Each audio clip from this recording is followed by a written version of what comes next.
So we're back. I forgot the name of our show. Court Vision. There we are. We're back in session. Oh, we're off to a great start this season. We're doing the NBA 2025-2026 season predictions, starting with the Central. If you watched our first show this season, thank you and we love you for it. And you may notice that we're all dressed the same. We're all in the same locations. We're filming these back to back. So the fact that Kilroy somehow forgot what we were doing in the last half hour is really concerning. But more importantly, if we seem a little bit loopier in this one, on the new dad brain. There you go. Congratulations, and definitely fair blame. We're back with a bigger Kilroy family and better than ever.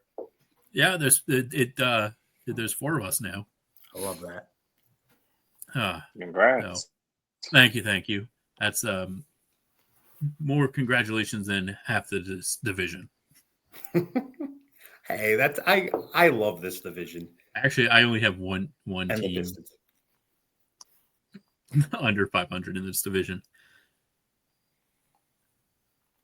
So let's kick things off in Kevin Chen's listing order of Detroit, Indiana, Cleveland, Chicago, Milwaukee. Detroit last year, they were 44 and 38. And I have Detroit going 44 and 38. It's not that I don't know. I probably could have given.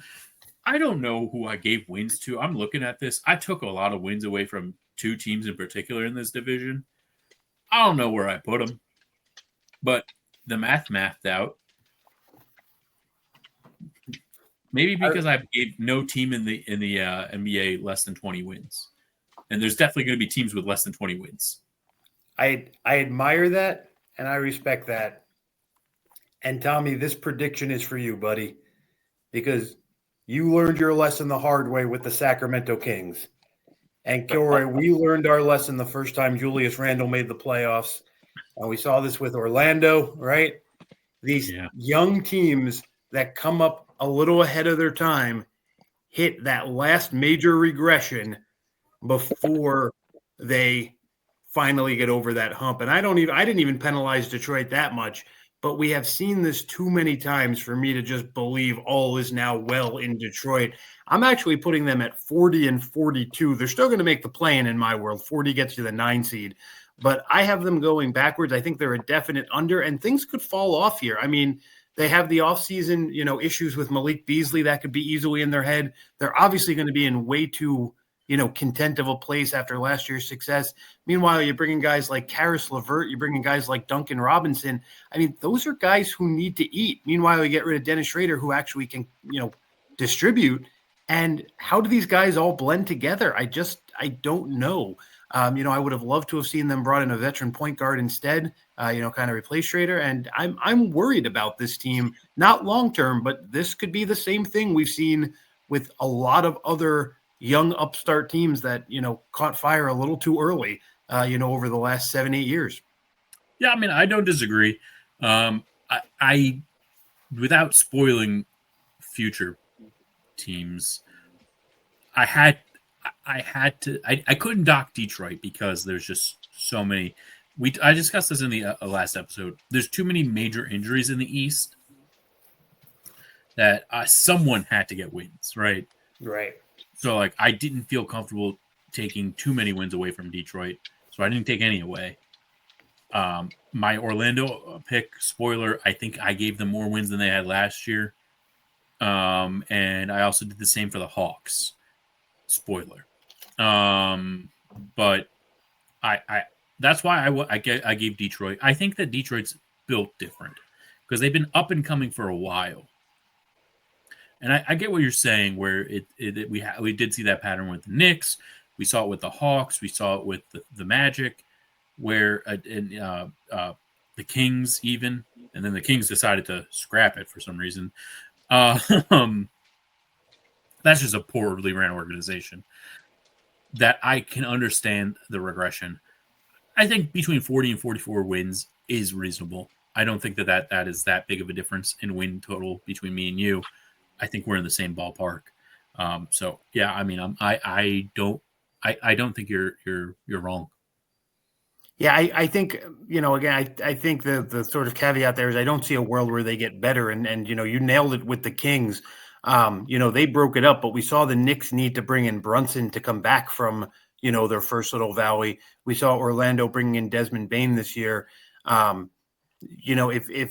you're out there listening, or if you're a Pistons fan and you're disagreeing with me, you think higher of Karis LeVert or Duncan Robinson than I do, but I don't think they're the answer. And I mean, again, for all the mileage they got out of Malik Beasley last year, we don't know the situation there. And, just a little team to keep an eye on if you're looking for a team that might just kind of, fold in on itself this year. Yeah. Tommy, what do you have Detroit doing? Do you have them winning it all? You have them going 82-0? Yeah, right. I'm a little in between because I agree with the take that there's going to be a regression, but at the same time, you got to remember the East is kind of it's the weirdest spot it's been in a while. To start the season, especially, there's going to be a handful of injuries holding a few teams back. Yeah, no, there's definitely some major injuries that's going to shake up the East. My head tells me I want to go 39 wins, but I'm giving them a few extra wins on account of the fact that a lot of teams are dealing with injuries, so I'm going to say 42. All right, down the middle between us there. That's fair. Split the difference. Because I wanted to take wins away. I wanted to take wins away because, there's a team that I'll be giving a handful more wins this year than last year. But it was hard to take wins away from more healthier East teams. Yeah, I mean, that's fair. Let's move over. Regardless if they're good or not. Sure. Let's move over to a team that is dealing with a major injury, the Indiana Pacers. Last year, the Pacers shocked the world by going to the NBA Finals. They had 50 wins. I have them taking a steady fall back. They have Tyrese Halliburton out, presumably for the whole regular season, or majority of it at least, recovering from a ruptured Achilles. I have them dropping to 43 wins. To be honest, I actually had them the opposite. I had Detroit at 43 and Indiana at 44, but I decided to switch it last minute. I think 7 wins is appropriate for losing your starting point guard. I don't think that's crazy, especially seeing Tyrese is such an integral part of that team's offense that I think losing him will make it difficult for this team. I still think that they're still, because of the pieces they have around them, above 500 team. I can see them going between 43 and 45 wins. I find it very difficult for them to go beyond that, just unless someone steps up in a huge way. That is I'm not expecting. I mean, Pascal Siakam is not right. Like, he wasn't like taking over. He can help take over a game every once in a while, but like even when he was in Toronto, he wasn't doing it on a regular basis, or he had other players helping him, right? And I'm just trying to think. They lost Miles Turner. That's a big hit as well. That's their, and who's the options now that Tyrese is out? I mean, presumably TJ McConnell's going to get a ton of run, as a veteran point guard. You still have Nesmith and Nebhard, the two who I always mix up. You still have Siakam.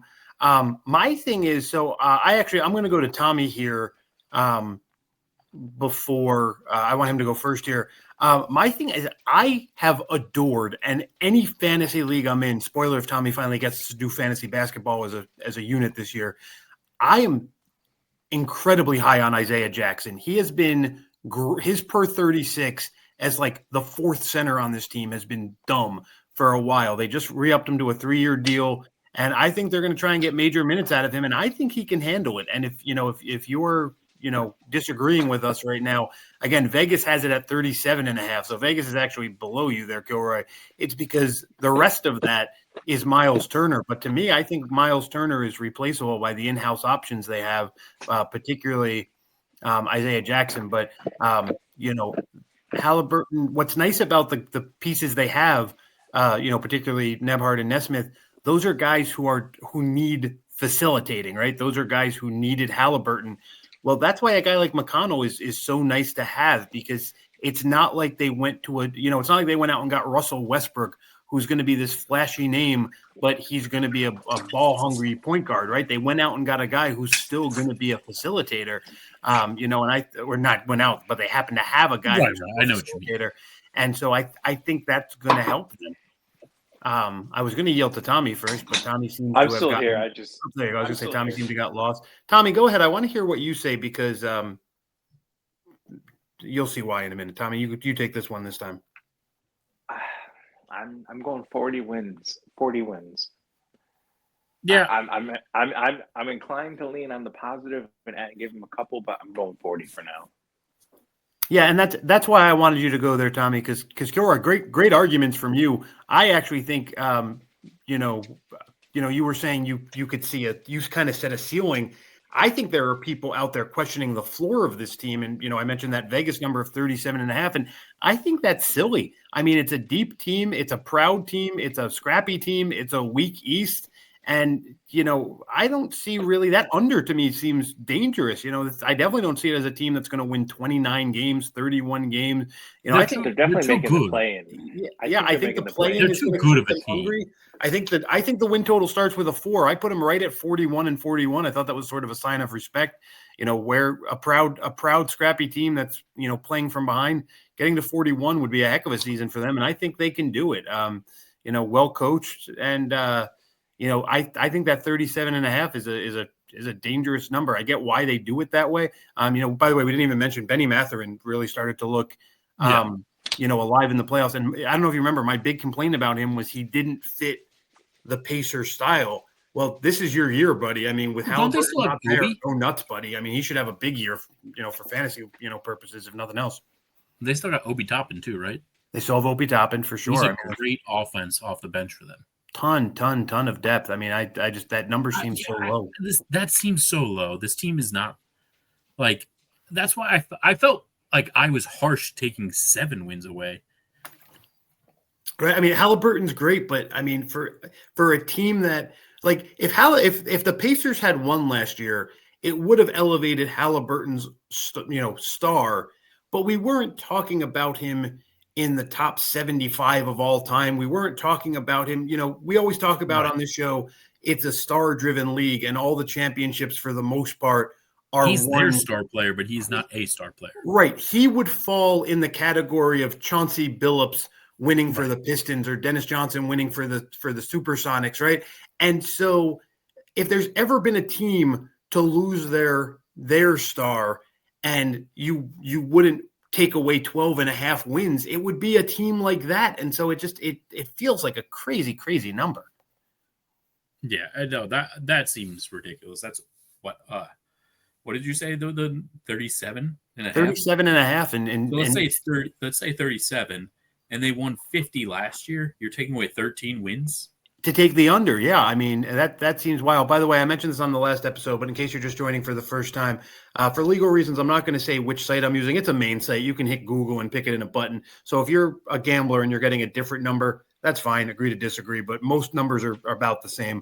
Now, however, if we ever were to get a sponsor, I'm following them. First group to make me an offer gets my number. We may be having a sponsor of a different type in the future. So I don't want to go too much detail, but look forward to that. Yes, I'm excited. So yeah, I mean, so it seems like we're all in the same place here with the Pacers, where they're losing Halliburton, and to a lesser degree Miles Turner does hurt this team, but not necessarily enough where the Vegas has them. Right, which again, if you think Miles Turner is irreplaceable, I can start to see how you're producing that. But I'm really high on Isaiah Jackson. I love this kid a lot. They never thought that. That's why they kept trying to replace him every year. Yeah, that's fair. But I mean, you sign him, put him 3-year deal. They also brought back James Wiseman on a 2-year deal, which I know he pretty much stinks. He's a solid player. Their plan is to kind of make up those minutes internally, which I'm okay with. Again, we talked about it with the Minnesota Timberwolves on our first episode of the season. there's so much chaos. And I mean, next week when we do the Pacific Division, I mean, 4/5 of the Pacific is literally sinking into the ocean. I mean, it's mass chaos out there. To have a team that lost its star and still has so much retention, that's got to count for something. Yeah, certainly will. Let's move on to Cleveland Cavaliers. Last year, Cleveland had 60 wins. Let me double check. 64 wins. I'm going to be honest. I took a lot of wins off of them. That's but fair. not like I still have them winning the division. I have them at 53 wins. I don't see them being able to sustain what they had last year. That team just, I don't know. There's something with them, right? Like they're obviously not a bad team, right? You don't win 64 games and you're a bad team. The Knicks struggled with them. The Knicks struggled the top 4 teams in the NBA all of last year. They had a terrible record, right? Against the Thunder, against the Celtics, against the Cavs, and so they obviously are a very good team in that regard. But I don't know. I feel like that was a big blow to them with how poorly they played this year in the postseason. That I think it's going to be hard for them to gain that momentum back into being a 60-plus win team. 60 wins is a lot. You have to be a special team to me to get 60-plus wins, and I just don't see this as a special team. No, I totally get that. At the same time, I mean, we talked on the first episode about how the Thunder don't get enough respect, but they still get respect. They won a ring. You can't disrespect them. You can under-respect them, but you can't disrespect them. And as you kind of work around the league, Jokic has a ring, and LeBron's got one, and KD has one. I think we're all going to have Houston pretty high, and the Celtics have an excuse this year, and the Pacers have the excuse this year. And we're going to talk about the Bucks soon here, but they made some major changes, and the Knicks even have a new coach, and the Sixers can never stay healthy. And on the very short list of teams that just have little to no excuse, I mean, the Cavs have to have an if not now, then when mentality about this season. If you go back to our first episode, I had the Timberwolves decently higher than you guys, higher than Vegas, well up there in the Western rankings, because to me, Minnesota and Cleveland are the two that just have to come out and just absolutely go for it. Just no excuses this year in a world that's the word of the NBA season, just excuses. Everyone has one this year, but Cleveland has no reason. And so I took them back a little bit, but I do have them 3.5 games over the Vegas number of 56.5. I do think they get to 60. I actually have them as the proverbial President's Cup. I have them as my highest number in the NBA. Now, do I think that makes them an NBA championship favorite? No, absolutely not. Do I even have them coming out of the East? No, I don't. Spoiler when we get to that one. But I do have them entering as the 1 seed. I do have them being in position to have home field throughout, because again, you can pretend to not hear the noise all you want. Just look down the East and go, if not now, then when? I mean, this is Cleveland's year to lose. Fair enough. Tommy? I am gonna go with 57 wins. I'm probably playing it very safe there, but I just feel pretty comfortable with 57 right now. Again, I didn't have a whole lot of to preface. I didn't have a whole lot of time to prepare ahead of time, so it seems like I'm spending in the last. No, we only sprung this on you less than 24 hours ago.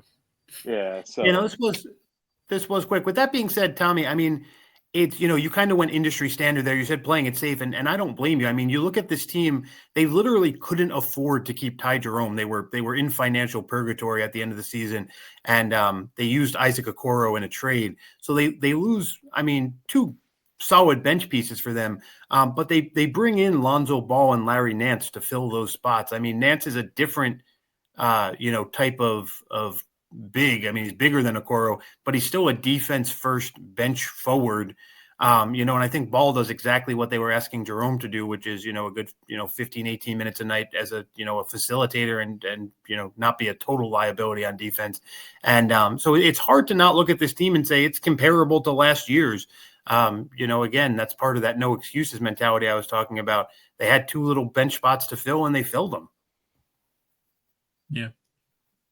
I don't know. Maybe I was a little bit harsh on the 53 wins. I don't know, 53 is still a solid amount of wins. So Yeah, we know where those wins went to. The Knicks are going 84 and -2, baby. Honestly, no, I don't know where these wins went. I did a terrible job of I'll tell you, and I know I'm getting ahead of myself here, but the Sixers falling off a cliff last year due to injury. Yep. I actually originally had them, and I brought it back because I was like, this is a bizarre number. I originally had them gaining 24 wins. And I said, I can't do that in good conscience to the spirit of this game. But look, there's only one team I have having going on a spike from last year. And that's another one, right? The Spurs injuries made their record a misnomer last year. Boston getting injured and blowing it up this year is going to be the random slew of losses. So, there are a handful of teams that, due to just health, which I know we generally don't play that game, but you can't. What happened, right? Boston is injured. The Spurs and the Sixers were injured. So, there are going to be some bizarre jumps that just are out of our control. So I get that. So I'm going to say this because I just took a look. I still have Cleveland winning the East. They're my number 1 East seed. I also do. 53. So maybe we're not that far off as I have more wins distributed across the East on teams and not necessarily like a top heavy. I think my Celtics number is higher than it should be, but I'm sticking to my guns. Yeah, real quick, for those just watching for the first time, first of all, thank you. We love you. Thank you for being here. But we're purposely doing 2 this week so that we wrap up our prediction shows for the divisions 1 week before the NBA starts. And right before the season, we do sort of a superlative show, right?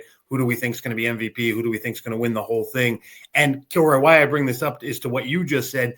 That's the one that usually tells us more. Like, we can sit here and argue about 53 versus 55 versus 51 wins all we want. But if we all have Cleveland going out in the first round, or if we all have the Nuggets winning the whole thing, or if we all have, that's when you realize, okay, this is what we really care about. These are the things that we feel good about, or, these are the things we're randomly, just guessing on. Fair enough. Let me reorganize my divisions again. That is fantastic, Tommy. Sorry, that is. Tommy, can you just change your background so we're not having a cat clipping in and out? Phantom Cat is keep Phantom Cat. I'm a big fan of Phantom. No, the cat can stay. Just change your background. You're not. It's a ghost cat. It's a real cat. It's a ghost cat. It's a real can't. Hold on. Oh, they may not. Now that we're not paying, we're not allowed to do things. There we go. That is a cute kitty. Now it's just a real cat. And a cute one at that. Oh. Hello, Cat Whiskers. I don't know what your name is, but I'm going to call you Cat Whiskers. Cat Whiskers. I'm going to go with Rafe, as in LaFrance. He kind of looks French. As in, like, Rafe Fiennes. The former Boston Celtic? Yeah, no, not as in Rafe Fiennes. Rafe, R-A-E-F. Yeah. So I guess technically as in the phonetic sound, Rafe Fiennes, but not what I was going for. Alrighty. On to the Chicago Bulls. Chicago last year, 39 and 43. I have them taking a slight step back, apparently. I have them at 35 and 47. I don't know. I still don't believe in them. I think, honestly, I really just want this team to blow it up. You don't believe in them? Get out. Okay, bye. I love it. I just... the Cat's doing the rest of the show. Just has to do something. I don't know, man. They got rid of Ball, which I totally forgot about. They re-upped Josh Giddey, which was a decision. We're all very Um, giddy about that. This man's on Chicago Fire. That's not a terrible show. I don't know. Is Patrick Williams still on this team? Yes, always. I don't know. What's Kenny have them going? Not our cousin Kenny, so or my cousin, your uncle. There's a actual famous podcaster named Kenny who's a big Chicago Bulls fan. I'm killing it. Look, our cousin or your cousin, my uncle has pretty big following. He's pretty famous too. But more a very different type of famous. One is famous sport, for though. One is on ESPN. One used to be on TV for Friday Night Tykes.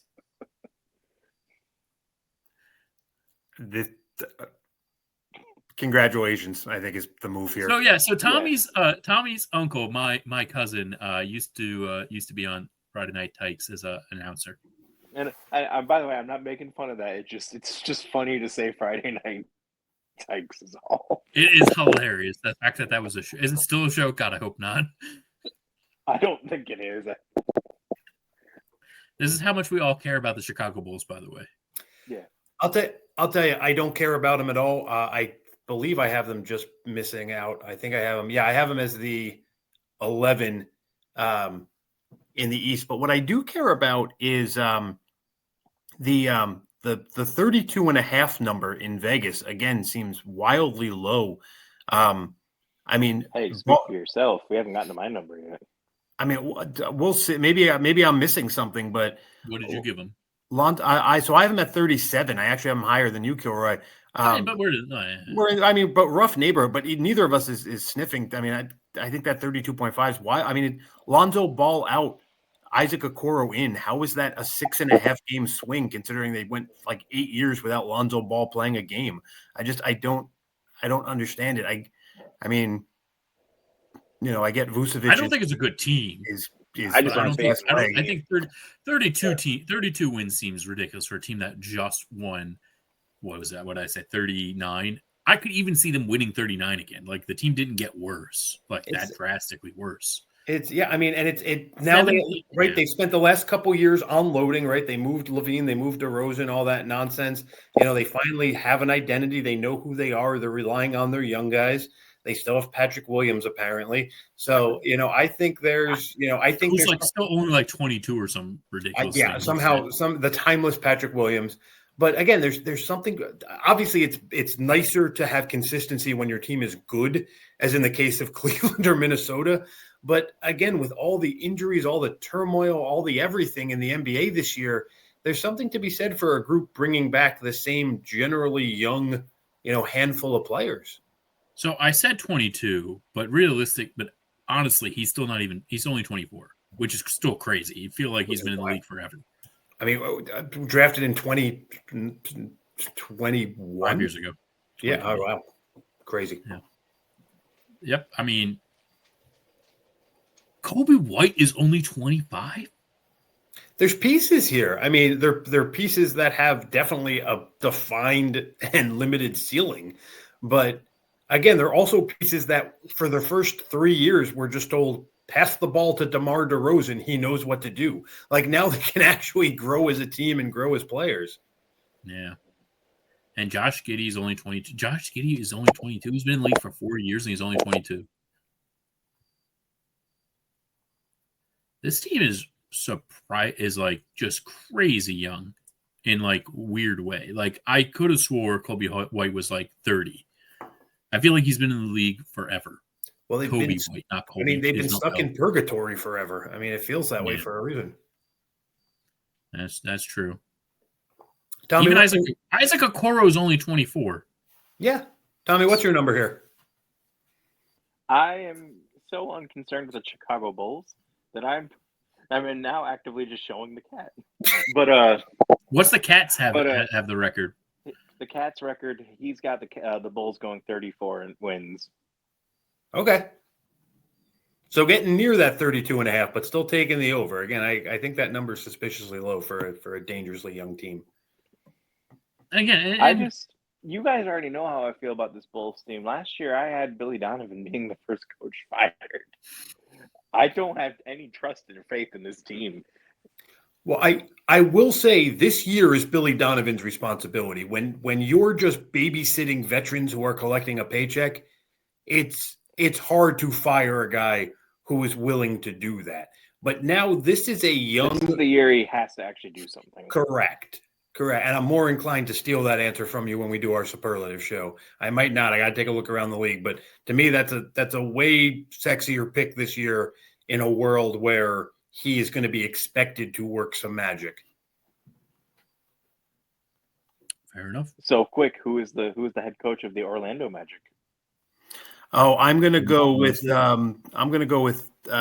Anthony Michael Duncan Hines Hall. Isn't it Jamal Mosley? I think it's still Jamal. Was it Jerome Moiso? Is it Jerome Moiso? That's the one I always think it is. I always think it's, I believe, one-time All-Star somehow. Jerome Moiso. By the way, you guys come back to the show for our wonderful knowledge of 2007 NBA basketball. Speaking of which, here's a real question. You said Patrick Williams is 22? 24. Oh, 24. Okay, never. Who's 20? Josh Giddey's 22? Josh Giddey's 22. Who do you think is older? Josh Giddey right now or Joakim Noah when he won with Florida? Speaking of Billy Donovan. Joakim Noah. I think, right, I'm saying Billy Donovan has worked with this age before. Yeah, oh, I see what you're saying. I get it. I thought you were asking me like you had the answer. No, I'm saying hypothetical, but this is not far off from you mean Billy Donovan David Lee's land in Florida. Lee's Florida Gators. Right. I mean, he was used to having guys stay 4 or 5 years in Florida. This is his age. I mean, 21 to 24 is his thing. Yeah, no, he should. Yeah.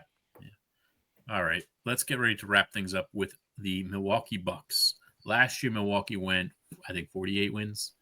Yep, 48 wins. And guess what? I ain't betting against Giannis. They got 48 wins again. Let's go. I love that. I'm so proud of you. I will never bet against Giannis. If anything, I would give him more wins, but I don't really feel confident about the rest of the players on that team. Giannis is, and spoiler alert, last episode I said Joker was the best player in the NBA. Giannis is the best player in the NBA. Every episode, I'm going to keep saying a player is the best player in the NBA in that division. Good luck when we get to the Southeast, buddy. I'm looking forward to your Trae Young is the best player in the NBA hot take. No. I can feel the humidity. Franz Wagner. Oh, Franz Wagner, our boy. You want to talk about guests we need on the show? Franz, come on, buddy. Please, one of our 10 listeners, please figure out a way to get Franz Wagner to join our show for an episode. I like to dream of a world where it's just Franz on 9 burner accounts. With an Orlando Magic fan. But we also have to somehow get Kevin's cousin, who's a Orlando Magic fanatic of actually what they're called, right? Fanatics, that's what fans short for. Yeah, fanatics, 100%. Who named his children, I think, after Orlando Magic players or something like that. So Milwaukee here, and sorry, for those of you who have been with us, for those 10 loyal fans, you guys know I hate reading off of things, but I think this is worth sharing here. You know, we talk about the Milwaukee Bucks the last couple of years with, the Lillard investment and the Drew Holiday exit and the Chris Middleton, upheaval and all this chaos.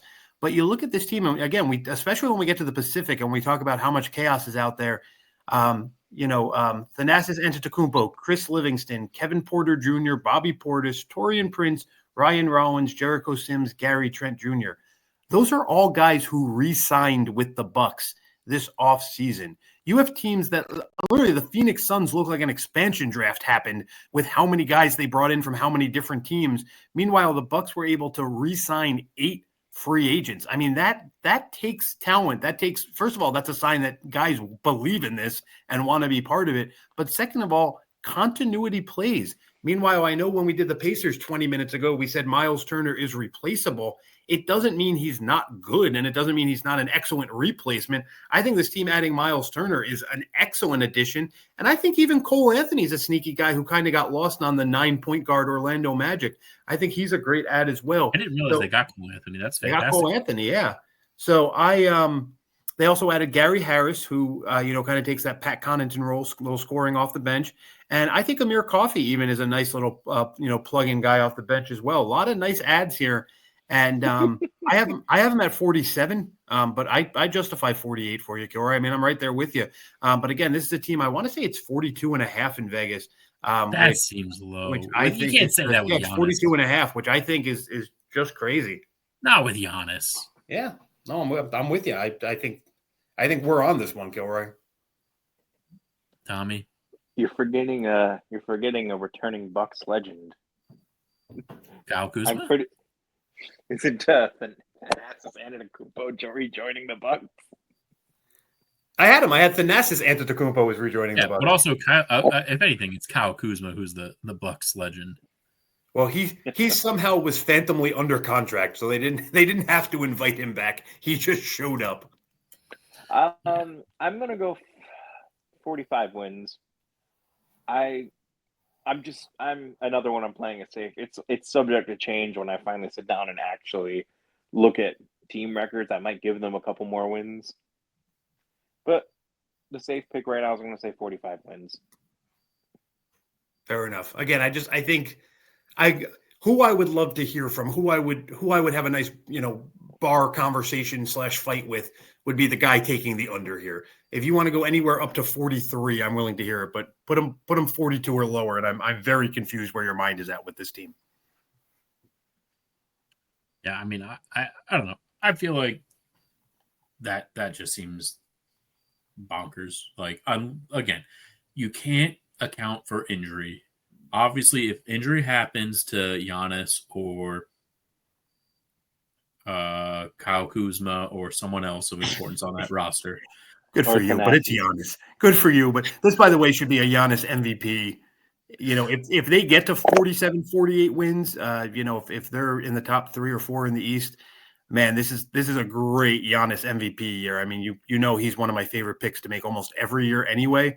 But my view on MVP. He definitely should have been in conversation more last year than he was given. Yeah. I mean, because he had talent around him, right? I mean, no offense to Kyle Kuzma, no offense to Miles Turner. They're good players, but this is true. This is not a big 3 anymore. This is not a big 2 anymore. This is Giannis and the Giannettes. I mean, this is not even close. And I feel like I feel he has a chip on his shoulder. I really should also. I feel he has a chip on his shoulder because people are like casting him off as though he's a washed player. They're not even talking about him legitimately in MVP conversations. And he's still, and I'm not kidding when I say he's one of the best in the league still. Like, I genuinely think between him and Joker as 1A and 1B for best active players right now, I think that's legit. Right. And again, I'm sorry, please continue. No, and it just bothers me that people just have such disregard for Giannis because the team around him doesn't seem as championship ready as it should be. Right, and it's what we said about the Thunder last episode, right? Joker, Giannis, SGA, Tatum, a whole bunch of these other guys. It's going to be first 1 to 2 wins. I mean, right now you have so many guys in this, in this pool of this generation, who are the generational, we always laugh about that word. Who are the generational players, in this era? Well, right now, a bunch of them are tied at 1. And, even add, Doncic going to a final, Booker goes to a final, right? A bunch of these guys have at least sniffed it one time. Who gets to 2 is going to matter. And if I'm Giannis, I'm aware of that. If I'm SGA, I'm aware of that. If I'm all these guys, I'm aware of that. And so, if I'm Giannis, I certainly have a chip on my shoulder. He should. And, I expect major, major things from him this year for sure. Yeah. Tommy? anything you want to add to close out the Milwaukee Bucks before we wrap up this episode? Are you guys still there? We are. You can hear We me. are not. A We're lot of not. power. You look so, like a sad Seriously. puppy. You do look. Anyway, Tommy's having technical difficulties, so let's wrap this up. Thank you all so much for watching. Remember, like, share, subscribe, comment down below your Central Division records, who you have coming out on top, who you have on the bottom. We all had the Bulls at the bottom, right? I had, I think Bulls on the bottom. I think where it gets kind of cute is I think I had Indy just above Detroit. I think you and Tommy went the other way, but we were all pretty close. Yeah. And then Milwaukee and then Cleveland. Yeah, we all have, I think, Cleveland. Yeah. So, again, I don't know. Maybe I took too many wins off Cavaliers, but I think 53, they're still winning the East for me. I was going to say, I think one of the safest statements I can make here is Milwaukee is not catching Cleveland. I think I love Giannis, but I just I can't imagine There's a world not where enough on that team. I could see Cleveland starting 12-2. I mean, 15-4, one of those kind of starts. Why wouldn't they? The Thunder have an excuse, right? That if the hangover has them 11-5 or something like that, no one's going to question them. If the Lakers sit LeBron 3 times in November, no one's going to question that. If Embiid never plays more than 2 games a week, no one's going to question that. What's the Cavs' excuse? They should be able to run away with this division. That's fair. All right. Thank you all again. Catch us next time. Love you guys. Deuces. See you.